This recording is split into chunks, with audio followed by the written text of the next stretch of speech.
Perencanaan, penanggulangan bencana, dan aplikasi pendidikan kesehatan dalam pencegahan dan penanggulangan dampak buruk bencana. Definisi bencana. Bencana berarti sesuatu yang terjadi secara tiba-tiba dan menimbulkan banyak penderitaan atau kerugian bagi banyak orang.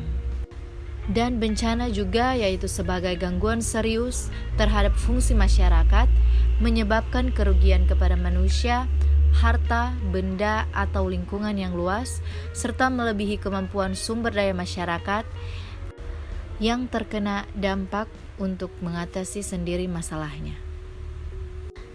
Tahapan bencana terdiri dari 4 bagian, yaitu yang pertama, ada tahap pra-disaster.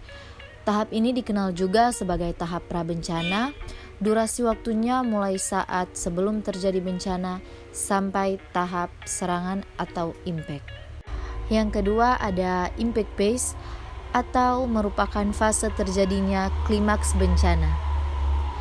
Dan yang ketiga tahap emergensi. Tahap emergensi dimulai sejak berakhirnya serangan bencana yang pertama. Tahap emergensi bisa terjadi beberapa minggu sampai beberapa bulan. Dan yang terakhir ada tahap rekonstruksi. Pada tahap ini mulai dibangun tempat tinggal, sarana umum seperti sekolah, sarana ibadah, jalan, pasar, atau tempat pertemuan warga. Yang berikut adalah definisi manajemen bencana. Penanggulangan bencana atau yang sering didengar dengan manajemen bencana adalah serangkaian upaya yang meliputi penetapan kebijakan pembangunan yang beresiko timbulnya bencana, kegiatan pencegahan bencana, tanggap darurat, dan rehabilitasi. Konsep manajemen bencana saat ini telah mengalami pergeseran paradigma dari pendekatan konvensional menuju pendekatan holistik atau menyeluruh. Pada pendekatan konvensional, bencana itu suatu peristiwa atau kejadian yang tidak terelakkan dan korban harus segera mendapatkan pertolongan, sehingga manajemen bencana lebih fokus pada hal yang bersifat bantuan dan tanggap darurat.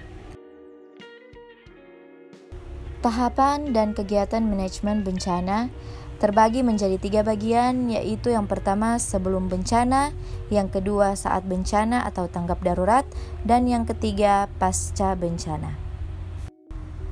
Yang pertama sebelum bencana, kegiatan yang dilakukan bertujuan untuk mengurangi kerugian harta dan korban manusia yang disebabkan oleh bahaya dan memastikan bahwa kerugian yang ada juga minimal ketika terjadi bencana. Tahapan sebelum bencana ini meliputi kesiapsiagaan dan mitigasi. Yang kedua, saat bencana atau tanggap darurat, serangkaian kegiatan yang dilakukan dengan segera pada saat kejadian bencana yang bertujuan untuk menangani dampak buruk yang ditimbulkan meliputi kegiatan yang pertama, penyelamatan dan evakuasi korban maupun harta benda. Yang kedua, pemenuhan kebutuhan dasar. Yang ketiga, perlindungan. Yang keempat, pengurusan pengungsi. Dan yang kelima, penyelamatan serta pemulihan prasarana dan sarana. Yang ketiga, pasca bencana.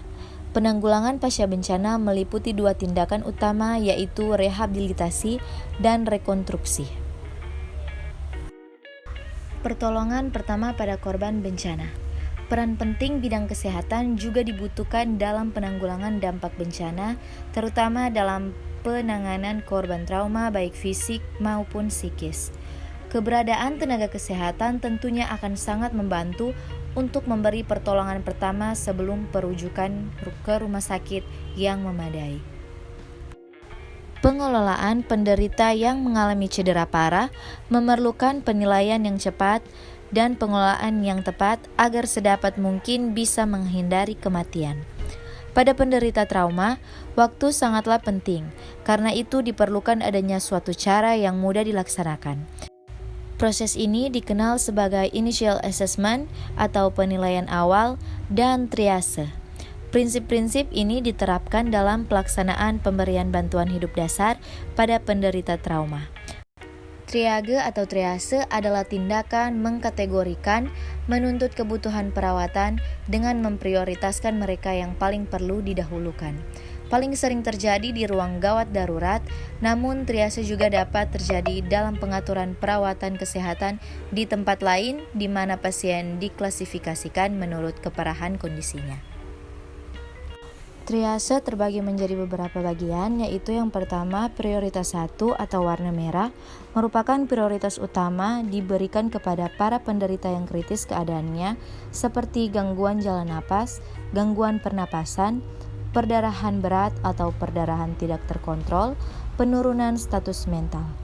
Yang kedua itu prioritas 2 warna kuning merupakan prioritas berikutnya diberikan kepada para penderita yang mengalami keadaan seperti luka bakar tanpa gangguan saluran napas atau kerusakan alat gerak, patah tulang tertutup yang tidak dapat berjalan, cedera punggung. Dan berikut prioritas 3 warna hijau merupakan kelompok yang paling akhir prioritasnya atau orang cedera yang dapat berjalan sendiri. Dan yang terakhir yaitu prioritas 0 atau warna hitam diberikan kepada mereka yang meninggal atau mengalami cedera yang mematikan. Aplikasi pendidikan kesehatan dalam pencegahan dan penanggulangan dampak buruk bencana. Pengertian pendidikan kesehatan adalah aplikasi atau penerapan pendidikan dalam bidang kesehatan. Secara operasional, pendidikan kesehatan adalah semua kegiatan untuk memberikan dan meningkatkan pengetahuan, sikap, praktek baik individu, kelompok atau masyarakat dalam memelihara dan meningkatkan kesehatan mereka sendiri. Tujuan pendidikan kesehatan untuk mengubah perilaku orang atau masyarakat dari perilaku tidak sehat menjadi perilaku sehat. Beberapa sasaran pendidikan kesehatan yaitu yang pertama untuk masyarakat umum dengan berorientasi pada masyarakat pedesaan. Yang kedua, masyarakat dalam kelompok tertentu seperti wanita, pemuda, dan remaja. Yang terakhir, sasaran individu dengan teknik pendidikan kesehatan individu. Dan yang terakhir yaitu media pendidikan kesehatan terbagi menjadi 3 yaitu media cetak, media elektronik, dan media papan.